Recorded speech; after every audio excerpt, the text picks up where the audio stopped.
আগামী 2রা মে শ্রীভূমি জেলায় অনুষ্ঠিত হতে চলেছে বহু প্রতীক্ষিত পঞ্চায়েত নির্বাচন। ভোট গ্রহণের ঠিক আগে প্রচারের শেষ মুহূর্তে রাজ্যের রাজস্ব ও অন্যান্য দপ্তরের মন্ত্রী কেশব মহন্ত ঝাঁপিয়ে পড়েছেন মিত্র জোটের প্রচারে। আজ তিনি জেলার বিভিন্ন গ্রামীণ অঞ্চলে, বিশেষ করে নীলামবাজারে 12 গ্রাম সহ একাধিক স্থানে প্রচারে অংশ নেন এবং একাধিক সভায় বক্তব্য রাখেন। সভাগুলির মন্ত্রী কেশব মহন্ত স্পষ্ট ভাষায় বলেন, শ্রীভূমি সহ গোটা জেলায় কংগ্রেস বা অন্যান্য বিরোধী দলের কোনো অস্তিত্ব নেই।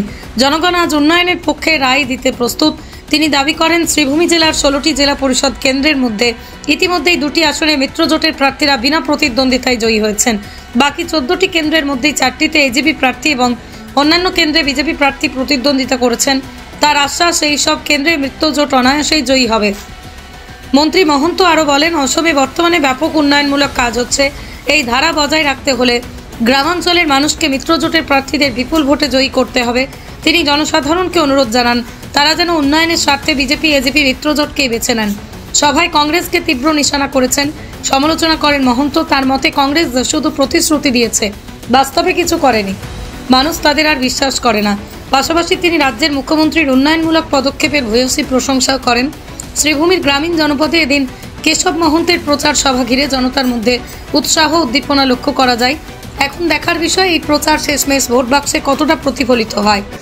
যে গোটেই অসমতে আমি এইবাৰ পঞ্চায়ত নিৰ্বাচনত যি আমাৰ মিত্ৰ দল ডক্টৰ হিমন্ত বিশ্ব শৰ্মাৰ নেতৃত্বত বিজেপি, এজিপি, ইউপিপিএল আৰু গণশক্তি এই আটাইবিলাক দল একত্ৰিত হৈ পেলাই আমি নিৰ্বাচনত নামিছো।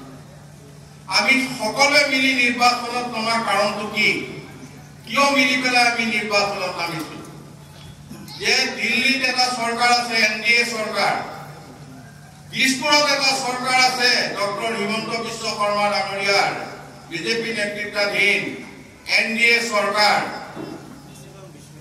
দুটা চৰকাৰ দুঠাইত আছে। এই শ্ৰীভূমিত যিটো চৰকাৰ হ'ব, এই চৰকাৰটো এতিয়া যদি বেলেগ চৰকাৰ হয়, তেতিয়াহ'লে ইয়াত ৰাইজৰ কাম নহ'ব।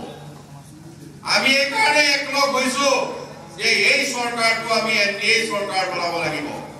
জিলা পৰিষদো এনডিএ হ'ব, আঞ্চলিক পঞ্চায়তো এনডিএ হ'ব, গাঁও পঞ্চায়তো এনডিএ হ'ব। এইকাৰণে হ'ব লাগিব যে দিল্লীৰ পৰা অহা বস্তু দিছপুৰে পাব। ডাবল ইঞ্জিন চৰকাৰ দুইটাতে আছে। 3 নম্বৰ ইঞ্জিনটো যদি চৰকাৰৰ লগত নালাগে, চৰকাৰৰ লগত লাগি নাযায়, তেতিয়াহ'লে 3 নম্বৰত যিটো চৰকাৰ থাকিব, এই চৰকাৰটোৰ কামত নাহিব। এই চৰকাৰটোৰ কোনো কামত নাহে। কাৰণ ইয়াত যদি কংগ্ৰেছ জিকে, ইয়াত যদি কোনোবা নিৰ্দলীয় জিকে, তেতিয়াহ'লে এই কংগ্ৰেছ আৰু নিৰ্দলীয়ই এই ৰাজ্যৰ উন্নয়ন কৰিব নোৱাৰে। এইটো খাটাং 100% খাটাং নোৱাৰে। আপোনাৰ ঘৰৰ কাম কোনে কৰিব? ৰেচন কাৰ্ডৰ কাম কোনে কৰিব? অৰুণোদয়ৰ কাম কোনে কৰিব? নিযুত মইনাৰ কাম কোনে কৰিব? মহিলা উদ্যমিতাৰ কাম কোনে কৰিব?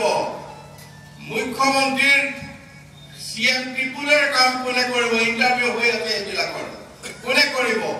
এইবিলাক কাম কৰিব আমাৰ এই 3 নম্বৰ চৰকাৰতে। 3 নম্বৰ চৰকাৰটো যদি 1 নম্বৰ আৰু 2 নম্বৰ চৰকাৰৰ লগত নাথাকে, তেতিয়াহ'লে 3 নম্বৰ চৰকাৰতে ৰাইজৰ কাম কৰিব নোৱাৰিব।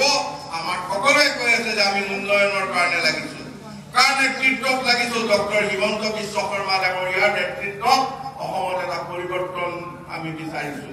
আপোনালোকে দেখিছে বৰাক উপত্যকা, ইয়াৰ আগতে ইয়াত আমি শ্ৰীভূমিতে আহো, হাইলাকান্দিয়ে যাওঁ, শিলচৰে যাওঁ, কিমান ঘণ্টা লাগে ৰাস্তা পদূলি হৈছে।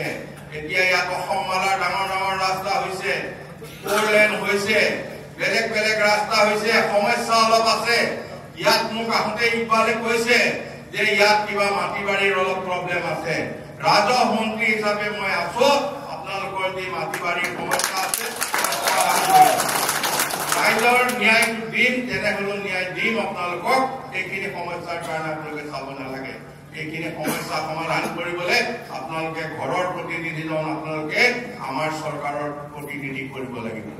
ই মেম্বাৰে হওক, পঞ্চায়ত প্ৰেচিডেণ্টে হওক, আঞ্চলিক পঞ্চায়তৰ সদস্যই হওক জিলা পৰিষদৰ সদস্যই হওক এতিয়া আপোনালোকে ভালকে জানে যে য'ত ইয়াত হাতীৰ চিম্বলত উঠিছে তাত ফুলৰ চিম্বল নাই য'ত ফুলৰ চিম্বলত উঠিছে তাত হাতীৰ চিম্বল নাই গতিকে ইয়াত হাতীৰ চিম্বল যিখিনি আছে হাতীৰ প্ৰতীকত